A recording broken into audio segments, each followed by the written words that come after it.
Olá a todos, bem-vindos a mais um episódio da segunda temporada de Conversas de Biologia. Hoje temos aqui a Inês Mota. Ela tirou a licenciatura em Biologia e agora está no mestrado de Biologia Aplicada. Foi na licenciatura, foste para Cabo Verde. Queres contar por onde é que foste, região e isso? Então, eu estive em Cabo Verde, na Ilha do Maio, que é uma ilhinha muito pequenina, com cerca de 15 km, em que as populações são divididas mais ou menos 5 em 5 km, todas juntas à beira-mar. Existe uma estrada que liga todas as comunidades e em cerca de numa hora de carro damos a volta à ilha. E o que é que te levou a escolher ir para Cabo Verde, para essa ilha? É assim, eu apesar do estágio ser só no segundo ano, no terceiro ano da licenciatura, eu desde o segundo ano comecei a trabalhar com o meu orientador. E ele desenvolve trabalhos com tartarugas marinhas e eu comecei-me a focar nessa área com ele. E ele já conhecia aquela organização onde eu estive a estagiar, sugeriu-me ir para lá e eu tive a oportunidade de conhecer melhor e de investigar a fundação onde eu estive, a Fundação Maia Biodiversidade, antes de ir para lá. E Cabo Verde, depois, aquela ilha em si era uma ilha muito segura, eu falei com pessoas que estiveram lá. Foi isso. Foi assim que surgiu Cabo Verde. E qual foi o procedimento, qual foi a logística para além do professor que então, o meu professor já tinha trabalhado com o diretor científico da fundação. E como eles já se conheciam, eu tive uma pequena entrevista. Eles já costumavam receber alguns estagiários, houve nomeadamente outras pessoas daqui na universidade que também estiveram lá a estagiar e que ficaram posteriormente a trabalhar. Com o mesmo professor? Não, até com outros professores. Okay. E pronto, tive uma pequena entrevista para me conhecerem, depois tive que organizar e dar-lhes a conhecer quais são as exigências também do DBio para um estágio curricular da licenciatura. Depois voltei a ter uma conversa para delinearmos o tema, a duração, essas coisas. Os objetivos. Exatamente. Depois eu tive um pequeno problema que foi as datas, porque em Cabo Verde a época de nidificação das tartarugas marinhas, da careta, é de junho a outubro, mais ou menos, e que nós sabemos isso é o nosso período de férias e primeiro semestre. E no terceiro ano ainda havia uma cadeira para fazer, que era bioinformática, se não estou em erro. Exato. Pronto, e essa foi uma parte complicada, mas tive que optar por fazer essa disciplina em exame final, em fevereiro. Pronto, e assim que tive o ok, tanto do DBio como da fundação, foi comprar viagens, que ficou tudo ao meu encargo, tratar dos vistos, o alojamento. Eles lá têm um projeto com as famílias de lá, em que as famílias providenciam um alojamento, tanto aos voluntários como a estudantes que estejam interessados em fazer lá o estágio. E eles ajudaram-me a tratar do alojamento. E fiquei lá com uma família. E pronto, depois sim, fiquei com uma família de lá, a Wanda e o Paulo. E pronto, assim que tive os ok's todos, tudo comprado, desguardado, e fui só meter-me no avião. E chegando lá, Cabo Verde, quais foram as maiores dificuldades que encontraste, quer em termos de rotina, de adaptação, de tudo, trabalho? Então, houve dificuldades que começaram cá, né? Esta, por exemplo, das datas começou já cá. Mas mal cheguei lá, no primeiro dia, eu cheguei ao final da tarde e foi um choque, porque é uma realidade completamente diferente e eu dei por mim e estava a pensar como é que eu vou passar aqui tantos meses. Pronto, era claramente um local pobre, com pessoas mais pobres, casas construídas quase por eles, casas inacabadas, sem janelas, ou uma casa inteira só com uma janela, os corredores sem telhado. Pronto, essas coisas assim, foi assim um monte de emoções, sim. Depois eu nem estava a conseguir falar com a minha família cá, então foi assim um monte de emoções no primeiro dia. No dia a seguir acabei por conhecer também um voluntário que estava lá, português, mais velho. Ele acalmou-me, ajudou-me a conhecer os locais e assim, e fiquei mais tranquila. Assim, mais dificuldades, por exemplo, que eu senti de adaptação também, foi a parte da alimentação. Porque era difícil manter uma alimentação variada, apesar de, como eu estava naquele programa de alojamento da família por parte da fundação, Eles ajudavam. Existia regras, digamos assim, para que supostamente a família tinha que cumprir. Por exemplo, 3 vezes por semana tem que me dar fruta, 3 vezes por semana tem que me dar legumes. O problema foi que o ano em que eu estive lá era o 3º ano consecutivo de seca. Então a família nem para si tinha capacidade de comprar alimentos, e nomeadamente fruta e legumes, porque era tudo importado daqui de Portugal e de outros países, e muito caro, e eles não tinham capacidade. E a minha dieta passou muito por galinha e peixe, que eram porque mesmo os animais, cabras e vacas que eles tinham lá, não estavam próprios para consumo, porque estavam mesmo muito magros, porque não havendo também erva para eles, a ração acaba por ser muito cara para as pessoas darem aos animais. Então nós víamos, por exemplo, as vacas a comer cartão dos caixotes de água e lixo, assim. Uma realidade completamente diferente. Sim.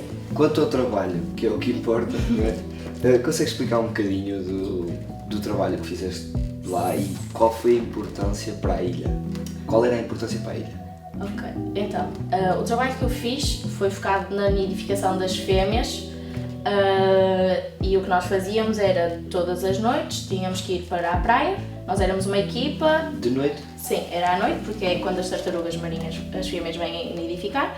Então, nós tínhamos uma equipa na localidade onde eu estava, tínhamos uma equipa e a equipa era dividida por pares ou trios, e íamos para praias diferentes, praias com quilómetros, 4 km uma, 3 km outra, então era rotativo, porque as praias também tinham características diferentes, para ninguém ficar chateado, uns andarem mais, menos, rodávamos as praias, e o que nós fazíamos era andar na areia de um lado para o outro, à espera e a tentar avistar tartarugas que estivessem ou a sair do mar, ou a voltar para o mar, ou então que já estivessem a nidificar, e o que nós tínhamos que fazer era retirar, tínhamos uma série de tarefas para fazer, desde retirar dados biométricos, comprimento, largura, marcar, nós usávamos tags metálicas, às vezes tínhamos os pits, que são marcadores eletrónicos, depois ficávamos ali junto, se nós a víssemos a sair do mar, tínhamos que ficar junto, a acompanhar todo o processo, sempre em silêncio, sem luzes, tudo, para não interferir. E também para tentar proteger de predadores, principalmente do humano. Okay. Assim, principalmente do humano, sim, porque uma das ameaças lá é o humano, porque eles apanham, para venda. E a alimentação? E alimentação, sim. Okay. Apesar de que esse problema tem sido bem contornado, é também um dos trabalhos da Fundação, é dar a conhecer aos locais o problema que existe com o consumo, para evitarmos a extinção, e envolvê-los, e acho que é um trabalho que eles têm feito muito bem e que tem dado resultados.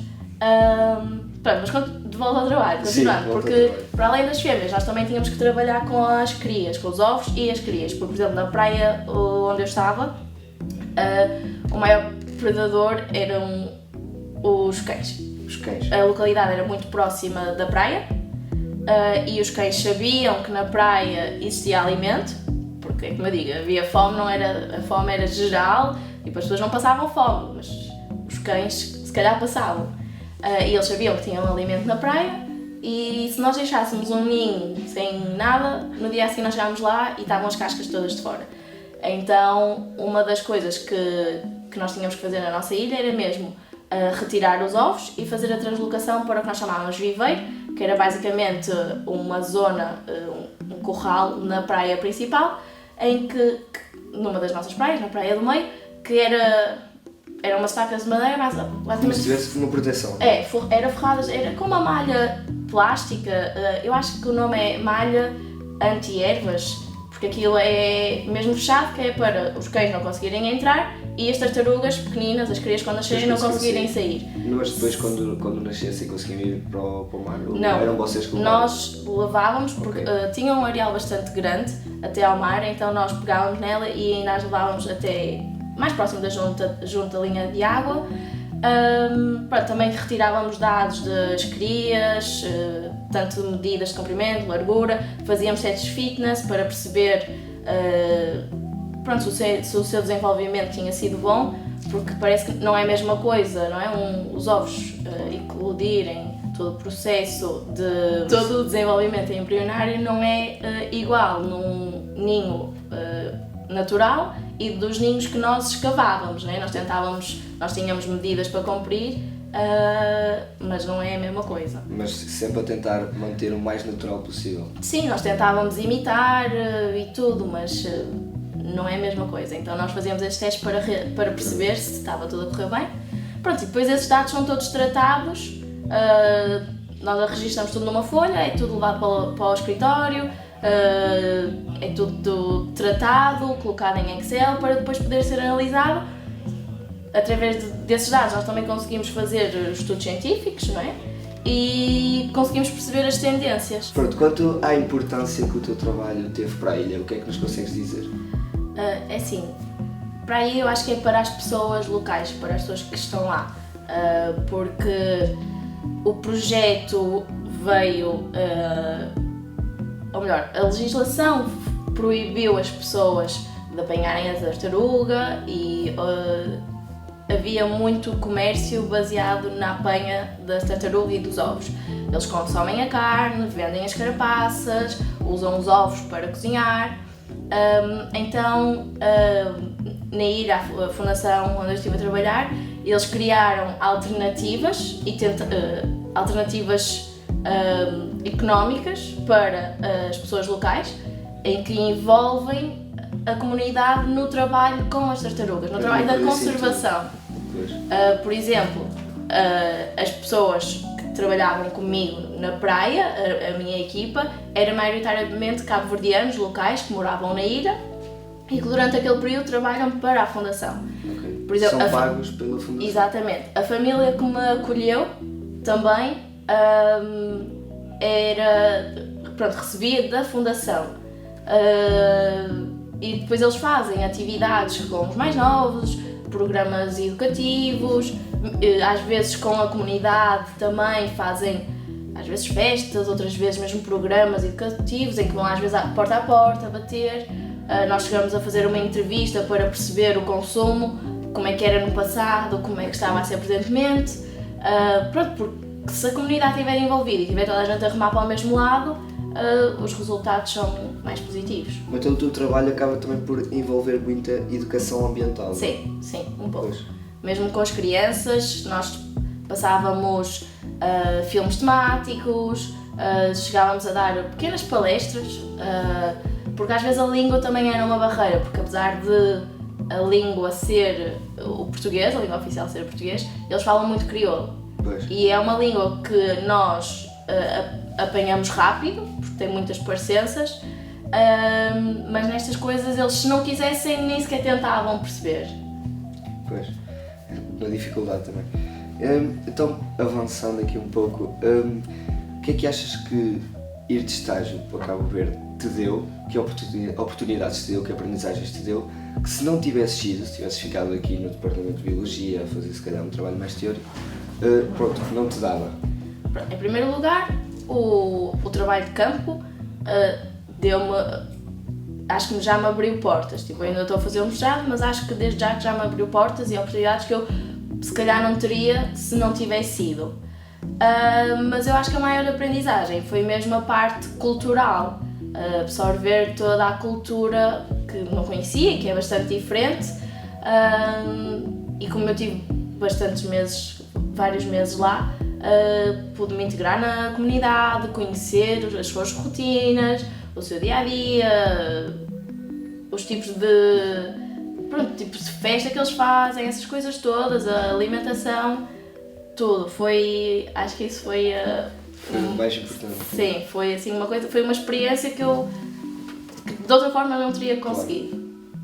Então, para terminarmos, tens alguma história engraçada, académica ou de algo do tempo que passaste lá que queiras partilhar aqui com todos? Assim, académica até tenho uma, não é uma história engraçada, mas é uma coincidência, porque eu fui para lá achar que estava a ir sozinha e passado nem um mês chegou uma menina também que estava aí a ficar a morar na minha vizinha e eu comecei a falar com ela, então onde é que és aquela?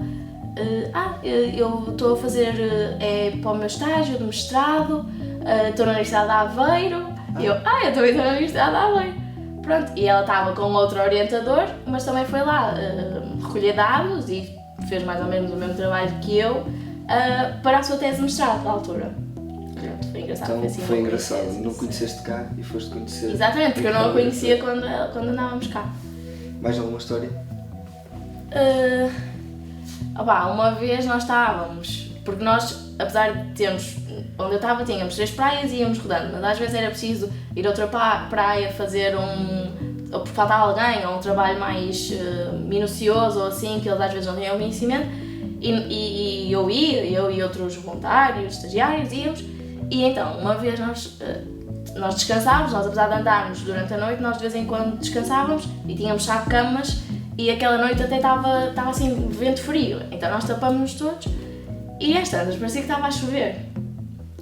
Só que tipo, chovia e eu não ficava molhada, eu estava dentro de um sacão, né? Estávamos todos calados e às tantas eu levanto-me e não era chuva, eram caranguejos a passear.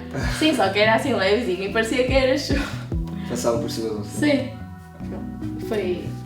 Muito bem, muito obrigado Inês por teres estado aqui connosco, por ter aceito o convite e é isso, acabou. Obrigada.